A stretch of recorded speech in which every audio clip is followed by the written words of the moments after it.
بسم اللہ الرحمن الرحیم قد روی عنہ علیہ السلام هذا المعنى بلفظ آخر وهو قوله۔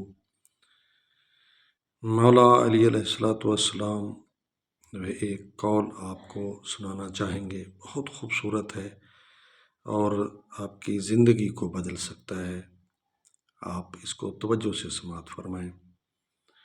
فرماتے ہیں قلب الاحمقی فی فیہ، قلب الاحبقی فی فیہ ولسان العاقل فی قلبہ۔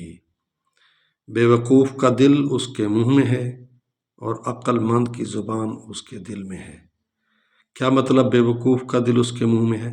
یعنی بے وقوف جو ہوتا ہے پہلے بات کرتا ہے پھر سوچتا ہے، اور عقل مند وہ ہوتا ہے جو پہلے سوچتا ہے پھر کلام کرتا ہے۔ دیکھ لیا آپ نے کہ بہت خوبصورت ہے کہ عقل مند پہلے سوچتا ہے پھر بات کرتا ہے۔